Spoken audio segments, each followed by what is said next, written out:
Good morning. I call to order the informal meeting of the plenary to commemorate and promote the International Day Against Unilateral Coercive Measures.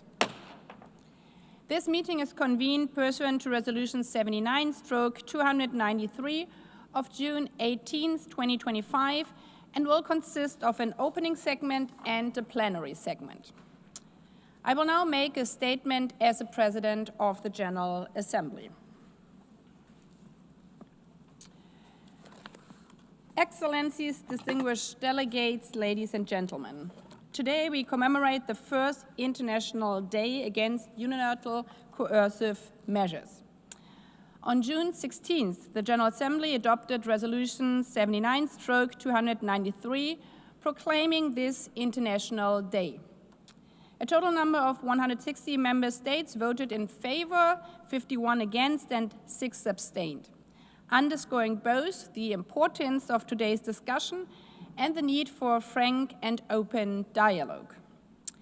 And also, if I may so, how important it is to be precise about what we are talking about. As there is a very important difference between unilateral coercive measures, which we are speaking about today, and measures as outlined in the UN Charter, which are aimed to upholding international law or preventing an aggravation of the situation. As the name itself states, unilateral refers to measures taken by one actor alone, and their aim is to coerce another actor. This is fundamentally different from measures adopted collectively by the Security Council or regional organizations in accordance with the Charter, with the aim to uphold the Charter and to uphold international law. And as often, the Charter is very clear. Under Articles 40 and 41, the authority to impose such measures lies with the Security Council. Article 52 of the Charter also allows regional organizations to deal with matters relating to the maintenance of international peace and security as appropriate for regional action, provided that their activities are consistent with the purposes and principles of the United Nations. And in this understanding of an integrated international architecture, regional organizations are playing an important role to protect international law, peace and security in their regions.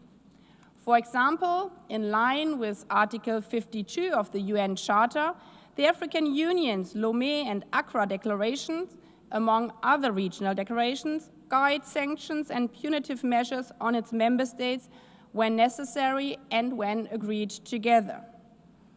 Therefore, we would need to distinguish between these measures agreed by the relevant bodies of the international community, intended to uphold international law on the one hand, and on the other hand, unilateral coercive measures imposed by a single state in contravention of international law, which is very clear as well.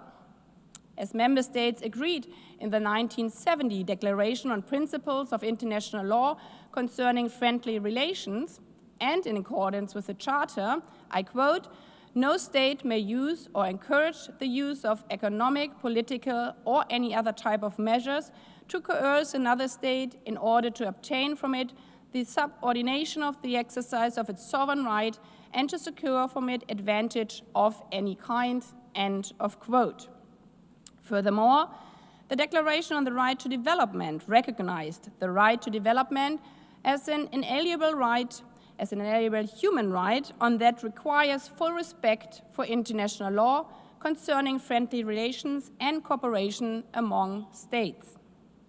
And most recently, the Pact for the Future strongly urged member states to refrain from promulgating and applying unilateral economic measures not in accordance with international law and the Charter of the United Nations that impede the full achievement of economic and social development, particularly in developing countries. Excellencies, ladies and gentlemen, unilateral coercive measures are not just abstract policies. The Secretary-General's latest report on unilateral economic measures as a means of political and economic coercion against developing countries highlights the wide-ranging consequences of unilateral coercive measures.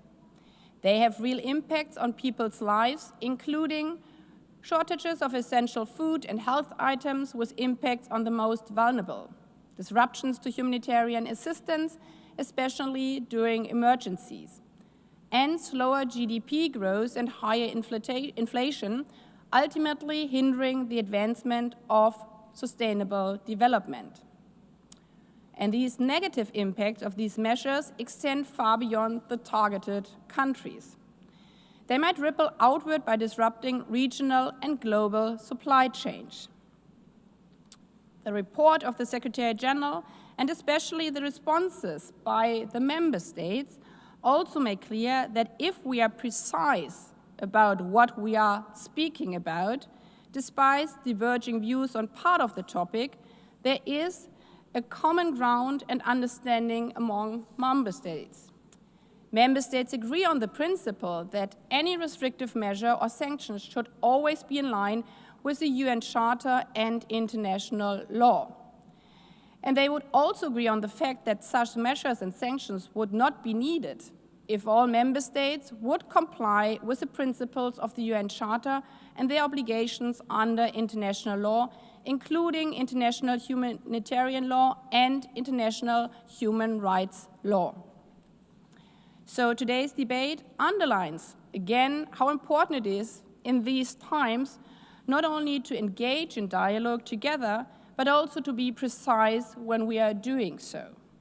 It reminds us of the need to choose multilateralism over unilateralism and dialogue over coercion.